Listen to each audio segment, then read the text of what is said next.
Hey, what's up, y'all? Peace and bless. Your boy MVP, most valuable prophet. And, I'm just so grateful to be alive by the grace of God. And I want to share something that I think is very pivotal. And, I'm not concerned about whether it offends people or not. When it comes to the truth of God, I'll be a terror. When it comes to the discipline, the foundation, the doctrine, the truth of the Lord. And I'm seeing this trend of people leaving church for different reasons. Could be that they left because they was rubbed the wrong way, which is possible. People have left the church because they're being deprived. That's also possible.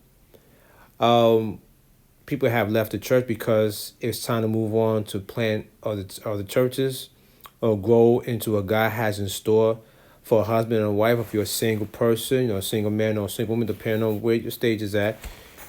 And God has, planted something in you to carry on with the Great Commission, to plant the seed, to inspire lives to draw close to Jesus Christ.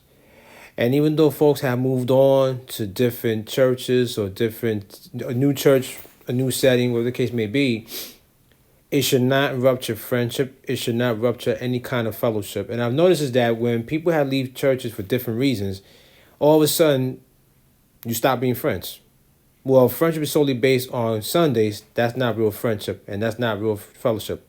That's just masquerading a bogus greeting that is so contradictory to the Word of God.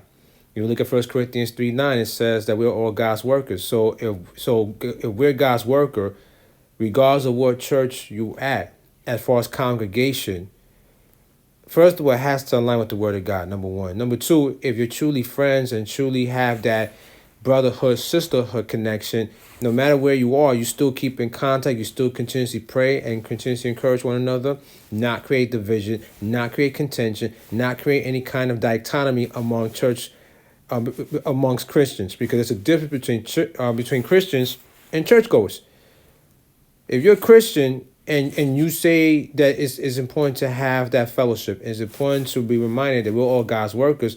So regardless whether we know each other up close or we decide, or let's say if God has called us to transition to a different church setting, you don't hinder a person's growth into seeking the greatness of God. You maintain that friendship. You maintain that fellowship. You maintain that authenticity in terms of like really staying connected no matter what. But one fact that I've seen for sure is that when someone has moved on, whether it was growth, whether it was, finding somewhere else, a new church that could truly embrace somebody, you see a person's true color and their true identity when a person leaves the church. Will you still love that person, or will you start gossiping and bad-mouthing them?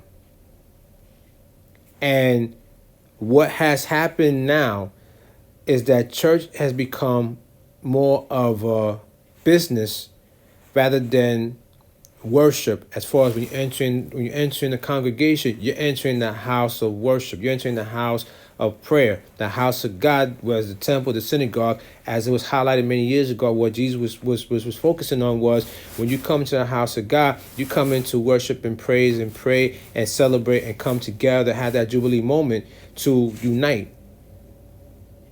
But there's too much disingenuous folks that's not really all about truly fellowshipping. It's becoming a clique. It's becoming a crew. It's becoming a gang. The Word of God mentions nothing about being a gang, being a crew, being a clique. The Word of God talks about being a camaraderie in terms of being united as brethren, fellowship and uniting and encouraging together, unity.